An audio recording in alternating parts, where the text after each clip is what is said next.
Good evening, Rebel Rooster viewers. Good old Terry coming at you here on this pleasant December 12th of the year 2021. I'm coming at you in the absolute finest of pre-recorded video available from an iPhone SE. Hey, I'm working on a Tamiya 148 Ki84 Frank. For those of you who are sticklers for the proper name, Hayate, I think that's how you say it. Anyway, it's a very old Tamiya kit, and what I'm trying to do here is take this very old, and I do mean old, bare knuckles Tamiya aircraft kit, which I think has, what, 30 pieces or something like that, not very many, and we're going to work on making this thing look much better and do some things to it that are really going to bring it to life. So, let's tell you what's going on. Alright, so let me tell you what I'm up to here with this thing. What I'm going to do with it is take it, if there's one thing that makes me mad, it's things that make me mad. And one of those things is when I just finished giving you a really nice segment of the video and then that camera turns itself off for no reason at all, even though I had 76% battery. Anyway, if I wasn't good old Terry, I'd be raging. But anyway, here, it's an old kit, like I told you. It's from 1987. That's the copyright anyhow. So it's old enough to date. It's old enough to drink. This thing's pretty old. Almost 40, huh? Oh, what I wouldn't give to be almost 40 again. Anyway, it's really not a complicated kit by any stretch of the imagination. It's all of 6 steps. Very few pieces, as you can see. There's your entire cockpit, your seat, seat back, floor, and stick. The seat's got a nice, big, gigantic sinkhole in it. I don't know if you can see it here. Oh yeah, you can see it. It's pretty blaring right in the middle of it. Almost looks like there's a daggone commode in there where the pilot can relieve himself. Anyway, really simple kit. One piece firewall and cylinder bank, and then you've got the front of the engine and the shaft. That's it. Then you put the fuselage together, stick your decal. Yep, that's right. You don't even get an instrument panel. You stick your decal in there, close it up, and then landing gear, fuel tanks, your gear covers, canopy and prop. That's about it. Pretty simple, huh? Great beginner's kit if you're ever looking to buy someone a beginner kit. And it won't frustrate them like a Revell or an old Monogram kit where you have to use Putty and all this other stuff. It actually fits pretty good. So anyway, got a nice little paper sheet here. And that's pretty much all there is, just some pieces in that. Now let's talk about the build, you know, what you're going to come up against on this thing here. Overall, it's pretty good. It's got good bones. The fuselage, if you do it section by section, it's going to go together nicely. Right here, this cannon port area where the cannons are, I don't even know if those are cannons or 7.7s, but that's, you know, it's not related right now. But anyway, this is one piece here, so you won't have a seam to fight there. And then if you just do this, and then let that dry, and then go to here, let that dry, and then just do the same thing section by section, you're going to see it's not going to leave you any trouble with the seam. All you got to do is press it together really good with that Tamiya extra thin, and you're going to get yourself a little bubble weld of plastic. Get ye old sanding stick and knock that down, and actually it's very little work. Now, what you're going to deal with, and this is this don't matter who makes the kit or anything, is anytime you're going to build a World War II Japanese aircraft, you always have this same battle to fight, and that's the fitting right here where the wing meets the fuselage. You're always going to find yourself with this damn thing that ends up looking like this, okay, with that drop down there. So what I did to address it is right inside of here, let me get this folded so I can show it to you.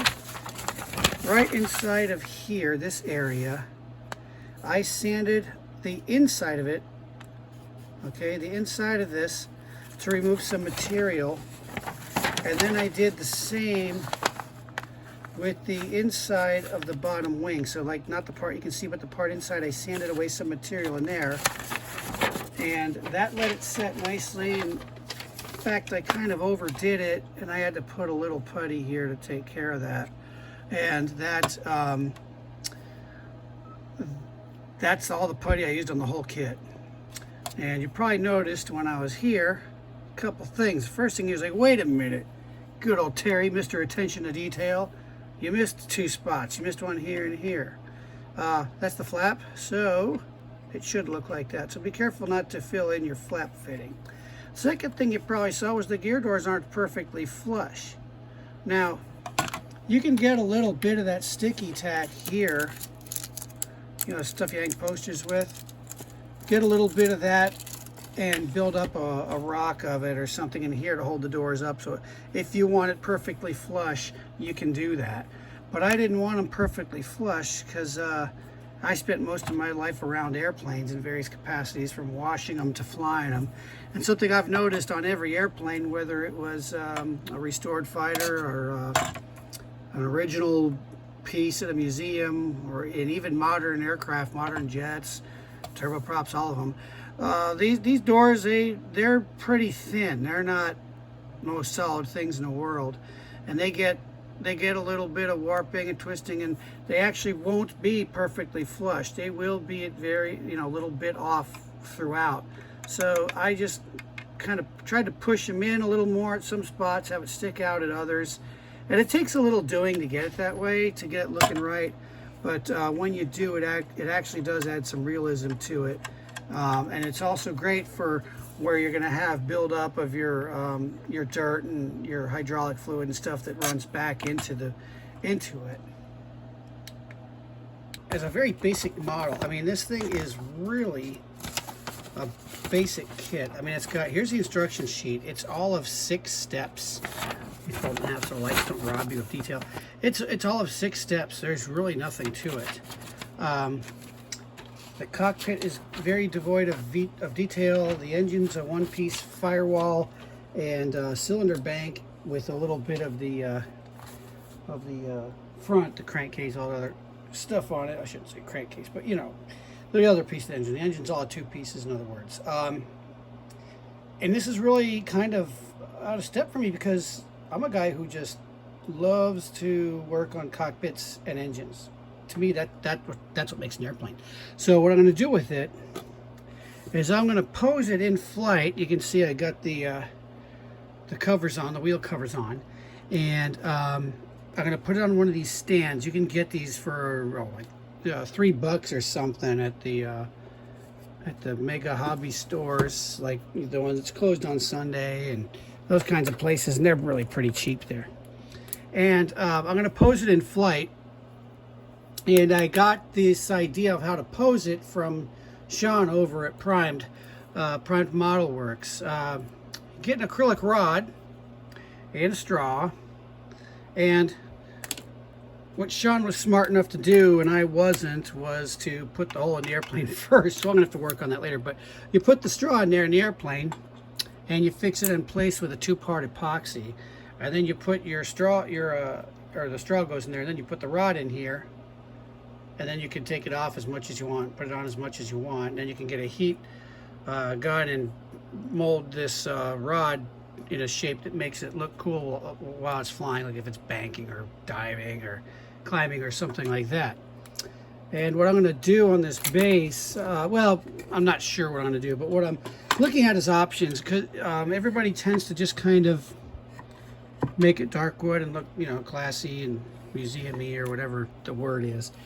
But I'm going to do a little different. I want to have something to read about it, like something to read about the airplane that kind of made it neat, or maybe one of Japan's top Imperial Japanese Army aces that flew the Frank, and do a little story on them on there. But either way, it's going to be a pretty cool project.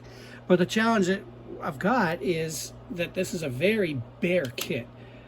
If you look at the bottom here, you can see it's really devoid of any detail. there's nothing there. So the first thing I want to do is I want to give the airplane rivets. And what's going to really help you out, let me turn on my iPad here, and security is very important these days, so you got to have a really complicated password like mine. And if you go to Google and you look up, name your airplane and then technical drawing or technical diagram or riveting diagram, you'll do an image search and you'll be able to find images with the riveting on the airplane here. So what I do is I take the airplane and I will put it, let me get down here where it's somewhere that it's going to count and show you a good picture of it. Here we go. And what I do is I zoom the picture of the airplane so it's just a butt hair bigger than the model, okay? And then what I do is I get this permanent marker and I just go to the front, and where there's a riveting line starting, I just draw a little dot and a dot and a dot and a dot and a dot and a dot in the front. Then I do it in the back, and a dot and a dot and a dot. And I do the same thing from the sides. And then what I do is I get a pencil and my flexible ruler here, and a pencil, and I run the ruler over and draw my pencil lines, and then get a riveting tool. And there are many of these available. Let me get up here where there's some light for you, and I'll see if I can get the camera to be so kind as to focus on it. This one's Rosie the Riveter, and it's the 1/2 millimeter, good for 1/72, 1/48. It's got this little wheel on it, as you can see. In this wheel, you push it in and it rotates. And you can change these wheels, and there's even things where you can get a little double wheel, so you can get a double line. And there are other ones available out there, but let me tell you why I picked this one. Is because a long time ago, when I attempted this the first time, I bought this one from, this is made by Trumpeter, and I really don't like it. And it turned me off to riveting for the longest time. And after getting enough elbow in the ribs from a couple modeling buddies of mine, I decided to venture back into the riveting. But why I don't like this one is, you see how big, hunk, and wide it is? Look at this. You can't get in the wing fillet. It just, you're stuck with a gap. And then you got to get, you can use either an old airbrush needle or an awl or something, and you got to put the other ones in one at a time, and you end up getting a crooked line, and it just looks like crap. Another choice out there is this company called XCEL, and they sell these riveting tools as well. Here's what this one looks like, if I can get the camera to be so kind. There we go, beautiful, as to focus on it. And again, it's got a ponce wheel on it, and they come in different sizes and spacings on the wheels. And these are good for getting in those nitty-gritty places. You see, you can bring it all the way up to there. But given the choice, and the unfortunate thing is they're a little pricier, is I just like these Rosie the Riveters. There's just, I don't know what it is, but there's just something that feels right about using this one over the others. And something else that's really good to have, I'm not going to say it's crucial, but it sure as hell is handy, is one of these types of vices that, let me move back a little bit here, that you can pose and move. You see it's got a wheel, and you can move it this way, you can turn it every which way but loose, and then it clamps. And this one's called a Panavise, Panavise, Panavise.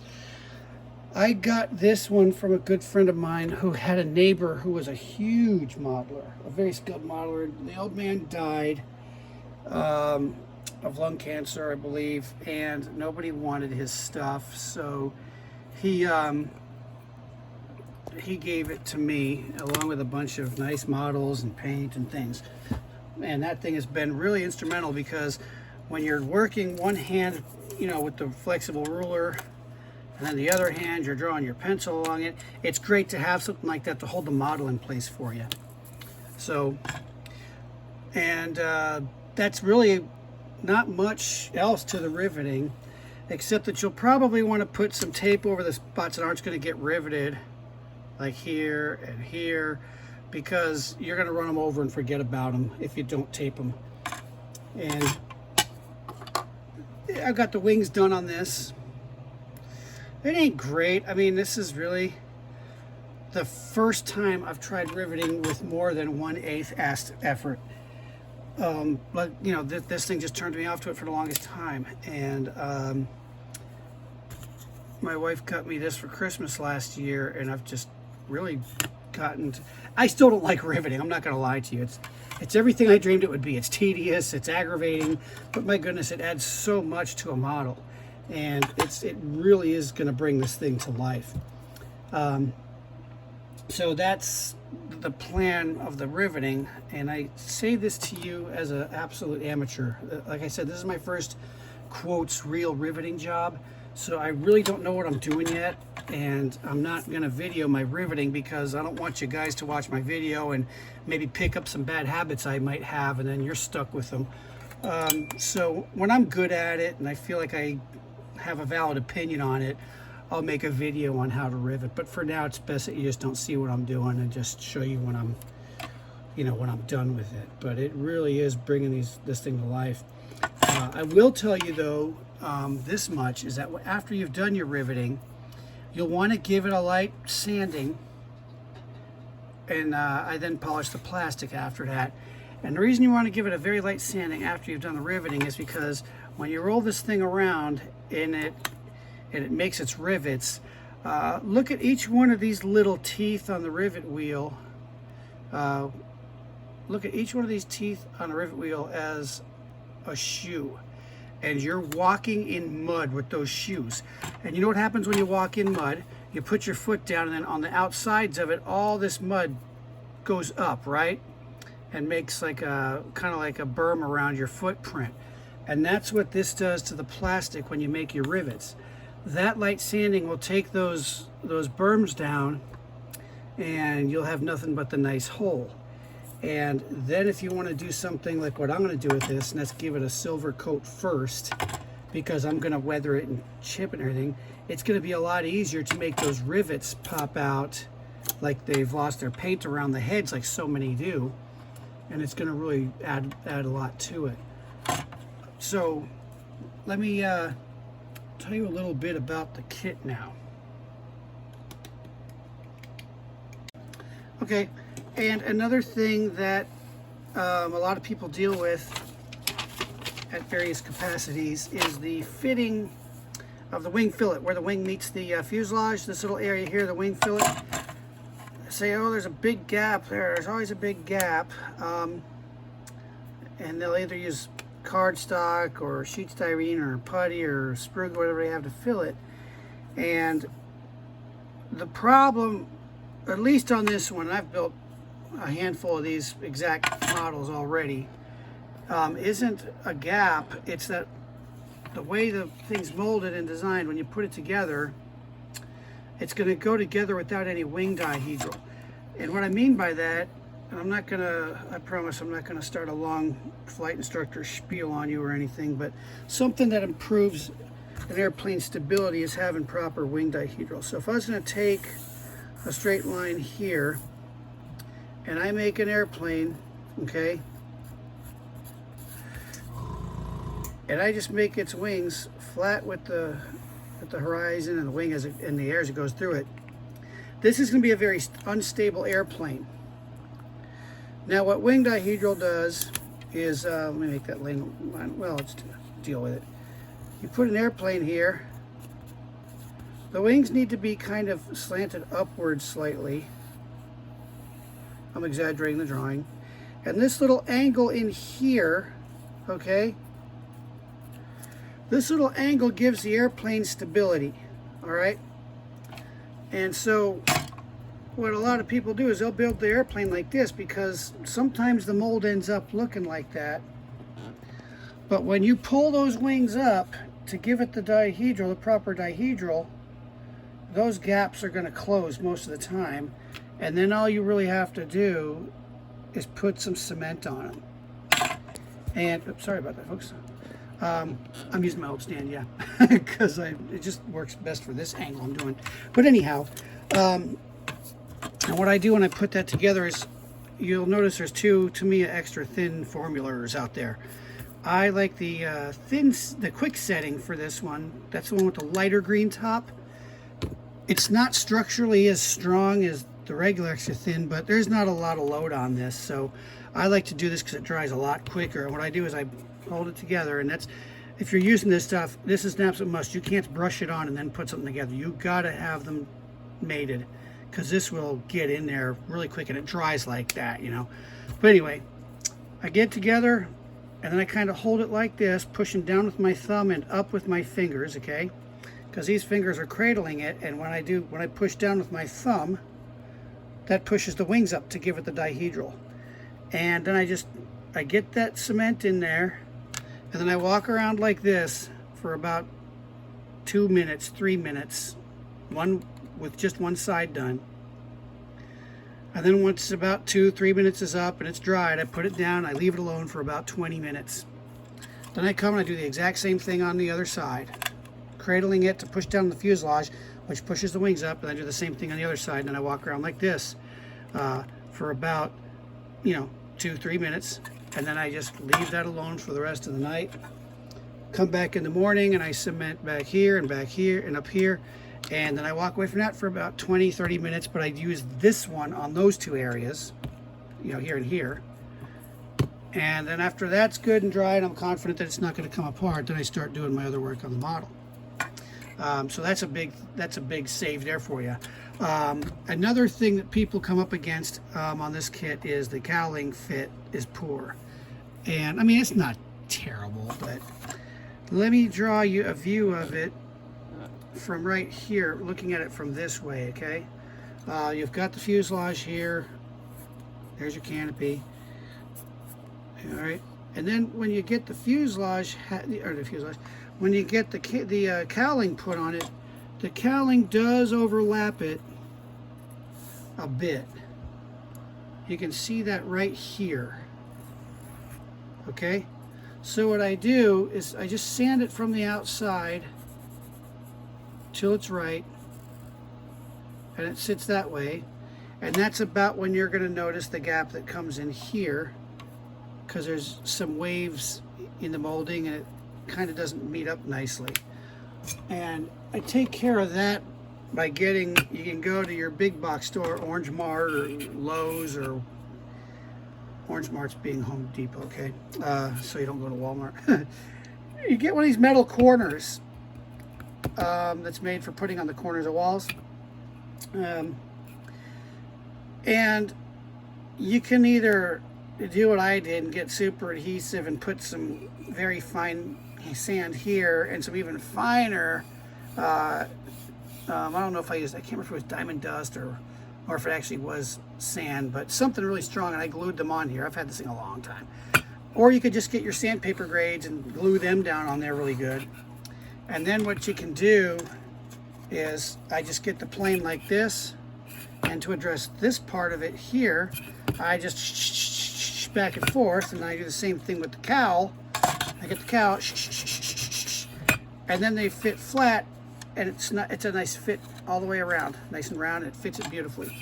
And then of course, after you've done that, you get out your old sanding sticks and you make it look nice. The other thing is, I told you I'm riveting. I think I told you I'm riveting this thing. I had to reshoot everything because the damn phone quit on me. But just in case I told you already, I'm sorry for saying it again. But I'm doing riveting on this to bring it to life. I'm not good at riveting yet, but here it is finished. I'll move the lamp around so you can kind of see what I've done. And I just did that off of the diagrams off the iPad. And riveting, I think I already told you, it's everything I dreamed it would be. It's monotonous and it's aggravating, and you have to go back and fix some screw-ups, like when you let the wheel go too far or it gets crooked. I'm getting there. A lot of people use scribing tape. There's this stuff here, which I use when I can. And then there's another tape by a company called HiQ, which makes it pretty narrow, but I don't use the tape too much because on these 48 scale airplanes, you can see some of these are really close together, and there's not enough room to put tape in there unless you want to do it one strip at a time. So I just do my markings out and then I trace it with the wheel. And it's not hard. I mean, I'm a guy who drinks coffee by the gallon. I've got nerve damage in my hand from some wrist surgeries I've had way back when. and I can get the line straight. So just a little bit of practice and anybody can do it. Because I got shaky hands, you know, but not like Bob. Oh, I shouldn't say Bob Dole. I say it with respect, not like Bob Dole, but I do have shaky hands. But anyway, that's pretty much all there is for the riveting. And what else would you run into on this thing? I told you about the kind of hokey engine and the fit here. Yeah, that's about it. Otherwise, it's a pretty good model. Just make sure when you put your horizontal stabs on, it's going to look good on the top. Turn it back over, because sometimes you'll find a gap down here. It took a little bit of messing, but it wasn't bad. And this is the only putty I've used on the whole model, so it's not bad by any means, especially for one that's nearly 40 years old. So anyway, I'm just going to leave it off here, and when I'm done with the riveting, I'll put the silver coat on, and that's probably where I'll talk to you again. Have a good day, 2 days, whatever it takes me to get to there, and we'll see you next time.